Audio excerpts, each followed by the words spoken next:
Hello and welcome to News Round, where we recap stories that made headlines during the week. I am Will Eban. Now, security agencies secure release of 24 schoolgirls abducted in Maga, Kebbi State.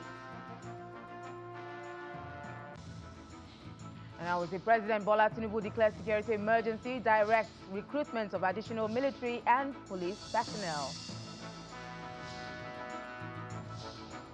And Nigeria's Monetary Policy Committee holds key rates steady at 27% as party measures to tame inflation. Plus, death toll rises to 128 with about 200 people still missing from a high-rise residential complex engulfed by flames in Hong Kong.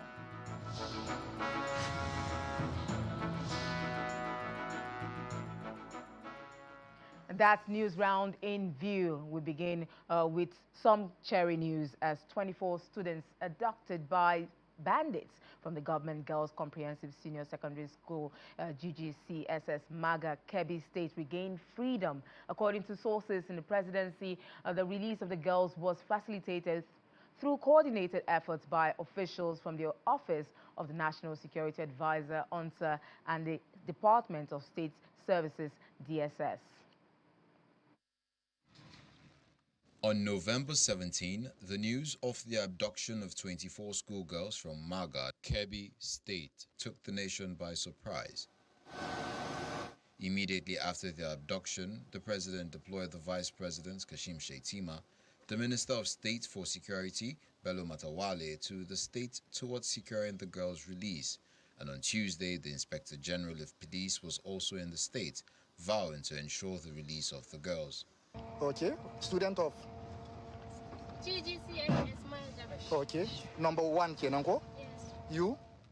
All the efforts appeared to have paid off with the release of the girls. Okay, number what? 3. Okay. GSS 38. Okay, you?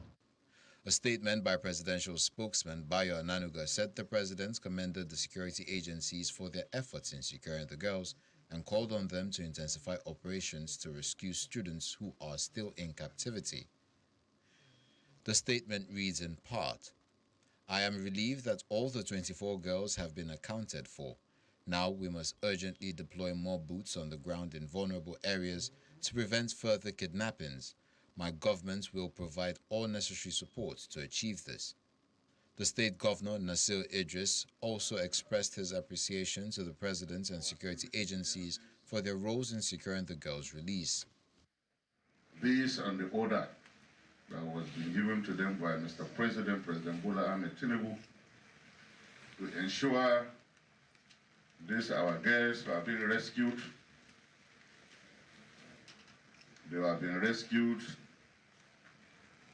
and all of them are in good health. They are on their way coming to the state capital. And let me seize this opportunity on behalf of good people of Kebbi State to thank Mr. President for his concern for Kebbi State. This is no doubt some cheering news and one that gives hope that all the remaining students in captivity, including those of a private school in Papiri, Niger State, who were abducted after the Maga girls, will soon regain their freedom. And following the release of the 24 girls from the Government Girls Secondary School, Governor Nasir Idris of Kebbi State appealed to parents and the rescued Maga school girls not to allow their abduction to discourage them for continuing their education. The governor made the appeal during the handover of the girls to their parents at the government house in Burning Kebbi, the state capital. It was a historic day for the parents of the rescued schoolgirls and the Kebbi State government, as Governor Nasir Idris formally hands over the children to their families. The event, described as unprecedented, was attended by 3 former governors of the state, parents of the rescued girls, and other dignitaries. My name is Hawa Oloi from The girls have already gone through medical examination and preliminary psychosocial support. The State Commissioner for Basic and Secondary Education gives an update on the health condition of the girls. As I said, words cannot express our happiness throughout this particular encounter with the kidnappers, and to see that these girls have been rescued and they are healthy. We have taken them to the hospital. They have been diagnosed without much serious health issues. While handing over the schoolgirls to their parents, Governor Idris thanked the President, the Minister of State for Defense, and security agencies for their relentless effort in ensuring the safe return of the students. He also appreciated the parents for their prayers and resilience, assuring them that adequate security measures have been put in place by the state government to guarantee the safety of schools across the state. We have received our daughters that were been abducted in one of our secondary schools in Mada.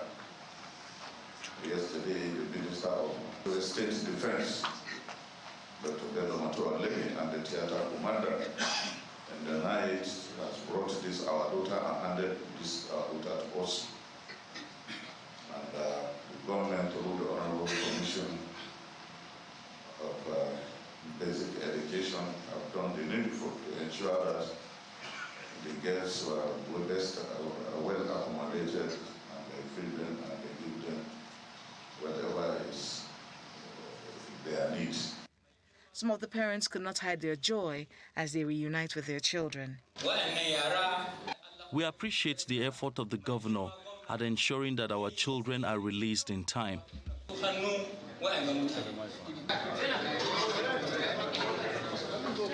The wife of the Kebbi State Governor also interacted with the girls, assuring them of their safety in schools. She also presented gifts to them. Now, still on security matters, amid rising attacks and abductions by gunmen and suspected terrorists across the nation, President Bola Tinubu on Wednesday declared a nationwide security emergency. According to the president, the emerging security situation across the nation spurred him to order additional recruitment into the armed forces and the police. In the last 1 week, Nigeria has witnessed a series of security threats. From Kebbi State, where 25 schoolgirls were abducted from Government Girls Comprehensive Secondary School in Marga, to the killing and abduction of worshippers from Christ Apostolic Church, Eruku, in Ekiti local government area of Kwara State, and the abduction of over 300 school children from a Catholic school in Niger State, among other attacks, the country has seen a surge in security challenges. Although some of the abductees have been rescued following days of security operations closely monitored by President Bola Tinubu, the president has gone further to find a more lasting solution as it declares a national security emergency on Wednesday. The president directs the police to recruit an additional 20,000 officers to bring the total to 50,000, with authorization for the force to use various National Youth Service Corps camps as training depots. He also says the police officers being withdrawn from very important persons in the country should undergo crash training to debrief them and deliver more efficient police services when deployed to security-challenged areas of the country. President Tinubu also directs the Department of State Services to immediately deploy all the forest guards already trained to flush out the terrorists and bandits lurking in forests across the country. It says the agency also has his directive to recruit more men to man the forests. His message reads in part, quote, "My fellow Nigerians, this is a national emergency, and we're responding by deploying more boots on the ground, especially in security-challenged areas. The times require all hands on deck. As Nigerians, we should all get involved in securing our nation." End of quote. President Tinubu commends the courage and sacrifice of the leadership and rank and file of the armed forces, charging them to remain resolute, restore peace across all theaters of operation, and to uphold the highest standards of discipline and integrity. According to him, quote, "There must be no compromise no collusion, and no negligence. The Nigerian people are counting on you, and this administration will provide the support you need to succeed. End of quote. The president further called on the National Assembly to begin reviewing the laws to allow states that require state police to establish them. President Tinubu sympathized with families who lost their loved ones in recent attacks across the country and paid tribute to soldiers who made the ultimate sacrifice. From the presidential villa, Emperor Simon, Channels Television News. And as abductions intensified nationwide during the week, the Senate commenced the process of amending the nation's Terrorism Prevention and Prohibition Act as lawmakers passed the amendment bill through first reading during the plenary on Thursday. The bill, sponsored by the Senate leader, Senator Opeyemi Bamidele, followed resolutions reached just 24 hours earlier when senators, during a heated debate on national insecurity, agreed on the need to classify kidnapping as a terrorism offense punishable by the death penalty. Lawmakers reconvene for the final plenary of the week, with the nation's raging security challenges still dominating discussions. Barely 10 days ago, when a fresh assault on schools began in Kebbi State, lawmakers in the upper chamber expressed outrage, questioning whether funds allocated to the Safe Schools initiative were properly utilized. We know now the schools are not protected. What happened to the money? A resolution was adopted to begin an investigation into the matter, and during plenary, the president of the Senate announced the constitution. The proposed ad hoc committee to investigate the Safe School initiative, funding, expenditure, matters arising, and otherwise. The Distinguished Senator Ojo Zokalu will serve as chairman. I think to make it comprehensive, to make it a 13-man committee, I would like to put Distinguished Senator Sahabi Yao as member. And they are to work and report back to the Senate in 4 weeks. By the same token, and in keeping with a resolution adopted hours ago, the Senate passed the Terrorism Act through first reading. Principally, the bill focuses on classifying kidnapping as terrorism, imposing the maximum penalty of death. Separately, the Senate's Joint Committee on Finance, Customs and Excise Duty considered in a public hearing a bill seeking to increase excise duty on carbonated sugar-sweetened beverages in the country. The current excise duty of 10 naira per litre on non-alcoholic carbonated sugar-sweetened beverages was introduced at a time when our economic realities were significantly different from what they are today. There is a need to direct part of the excise duties earned from the items mentioned to the health sector. The most important thing is what percentage. The Minister of Health, who appeared alongside top government officials, gave backing to the bill. We recommend, and our prayer to this committee is to increase the current SSB excise tax from 10 naira per litre to at least 20% of the retail price, which is recommended by World Health Organization. The Senate has also confirmed former federal lawmaker Honorable Ayo Omidiran as the executive chairman of the Federal Character Commission, alongside 37 commissioners representing the 36 states and the Federal Capital Territory. Gloria Umezuke, Channels Television News. Now, when News Round returns, Hong Kong high-rise fire killed at least 128 people, with hundreds still missing. Stay with us.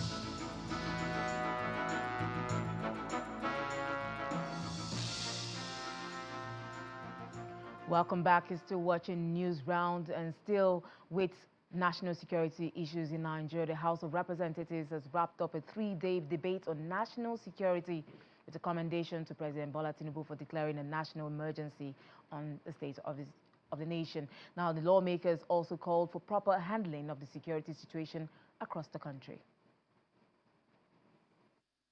Members of the House of Representatives resumed for the final plenary session dedicated to debating insecurity across the country, with the Deputy Speaker updating members on the declaration of state of emergency on security by the President. Some of the conversations that you're having in this room reflected in the declaration of Mr. President. While this conversation is still going on, I know most of you were worried whether the resolutions of this House will be activated by the executive. But I'm happy to announce that while we are yet conversing, before coming to our resolution, this administration is listening and they are making declarations that is pointing towards the right direction of the mindset of the Parliament. Suggestions and contributions pour in from members as with previous days. We can no longer sleep with our eyes closed. We can no longer travel to other states to see our loved ones. And the problem now is, what do we do? And I hereby suggest my recommendations. Number one, to strengthen intelligence gathering through community-based reporting and improved interagency coordination.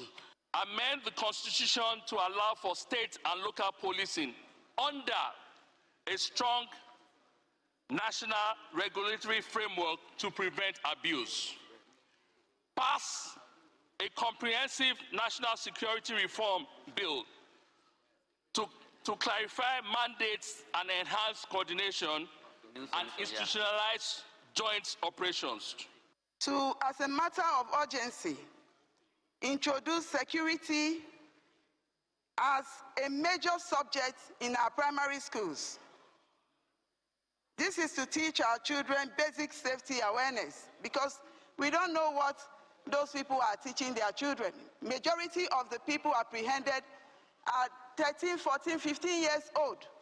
Representative Bello El-Rufai raises concerns around inconsistent court judgments and why terrorism seems to entice young people. There was a conviction recently of a terrorist, Boko Haram. I believe his name is Husseini Ismail. He was convicted for 20 years by a high court. He was a Boko Haram terrorist. Mazi Nnamdi Kanu was convicted, I think, last week, and his own conviction said life sentence. I don't understand why one terrorist is getting 20 years and the other is getting a life sentence if you're saying that.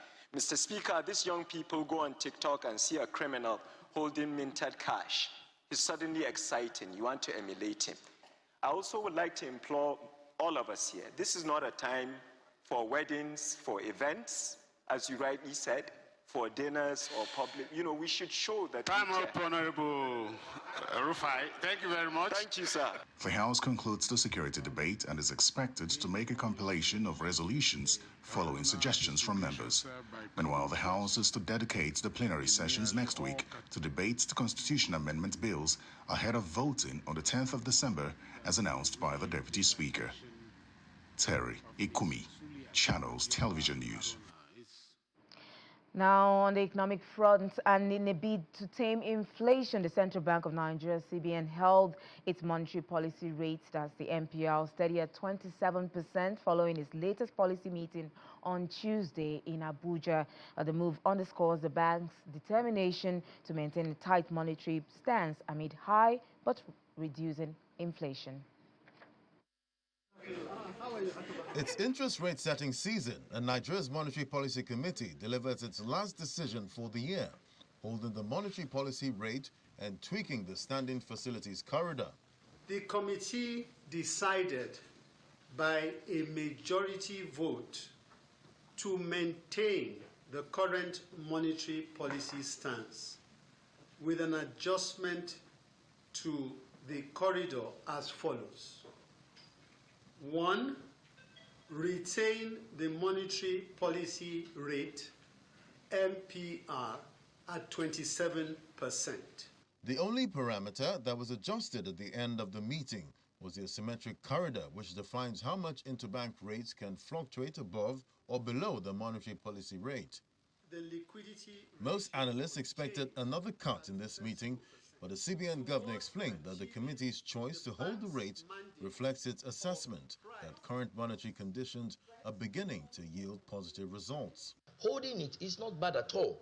The point is that because the central bank is targeting an objective, but then there is already a disequilibrium, because you have policy rate at 27%, right, and then you have market rate, the real market rate, at 18%. That is for treasury bills use. You have some other commercial rates that could track as high as 21, 22%. But then you have OMO rates or OMO yield at 25%. So that 25% is doing something for the central bank at this point, is to attract foreign portfolio flows. With this whole stance seeming cautious, senior economist Paul Alaje weighs in, citing insecurity concerns could be part of the reasons for this cautious stance. It will be a concern if we say, let us reduce interest rates, because that we already have the fundamentals saying Nigeria may not be a destination where they want to invest because of insecurity. But mark you, insecurity, like I said, durable disorder, when it manifests as insecurity, the ultimate goal will be economy. When it manifests as economy, it will show in insecurity and go back to economy. So the effect we are suffering from is a durable disorder. In summary, the CBN is holding its fire for now. With inflation showing signs of easing, but still elevated, the central bank is keeping rates high to ensure that gains are sustained rather than reversed. For businesses, borrowers and savers alike, it means high borrowing costs remains for now, even as hope builds that a cycle may return in the months ahead. Laddie Williams, reporting for Channels Television News. Now, outside Nigeria, about 48 hours after a military coup in Guinea Bissau, the country's new military ruler is consolidating his hold on power with the appointment of the country's finance minister, Elidio Verate, as the West African country's new prime minister. General Ota Ntambu was sworn in as the country's new junta leader hours after the coup, and the prime minister are close associates of the deposed president Umaru Embalo. General Ota Ntambu becomes the transitional head of state for a period of 1 year. In a statement, he justified the seizure of power and said the army is taking charge in the face of threats to Guinea-Bissau's democratic stability. The military had already suspended the electoral process and blocked the release of the results of Sunday's presidential election, which were expected on Thursday. Restauração de segurança nacional e ordem pública. Comunicado. Instaurado pela alta chefia de diferentes ramos das Forças Armadas, o Alto Comando Militar para a Restauração de Segurança Nacional e Ordem Pública acaba de assumir plenitude dos poderes do Estado da República da Guiné-Bissau. Profundamente comprometido com os valores de segurança nacional, paz civil, da defesa da integridade territorial e independência da Guiné-Bissau, o Alto Comando Militar para a Restauração de Segurança Nacional e Ordem Pública reage à descoberta de plano em curso de desestabilização do nosso país, para a operacionalização da qual se montou esquema operacional oriundo de alguns políticos nacionais, com a participação do conhecido barão de droga, nacionais e estrangeiros, bem como tentativa de manipulação de resultados eleitorais. Para a efetivação desse plano, foi descoberto pelo Serviço de Informação de Estado depósito de armamento de guerra. Assim, até que toda a situação seja convenientemente esclarecida e reposta as condições para o pleno retorno à normalidade constitucional, o Alto Comando Militar para a Restauração de Segurança Nacional e Ordem Pública decide depor imediatamente o Presidente da República, encerrar até a novas ordens todas as instituições da República da Guiné-Bissau. Suspender até a novas ordens, as atividades de todos os órgãos de comunicação social. News round ends with a massive fire that engulfed a high-rise public housing complex in Hong Kong, Tai Po district. Thursday report says at least 75 people dead and nearly 300 remain missing. Hong Kong authorities say the blaze tore through 7 of 8 towers and now basically under control. 3 construction company executives have been arrested on suspicion of manslaughter over the alleged use of highly flammable materials that may have worsened the fire, which was earlier classified as a level 5 emergency. As the death toll rises to 128, residents of Hong Kong on Saturday gathered around the cluster of 8 32-story towers in northern district of Tai Po to mourn the dead.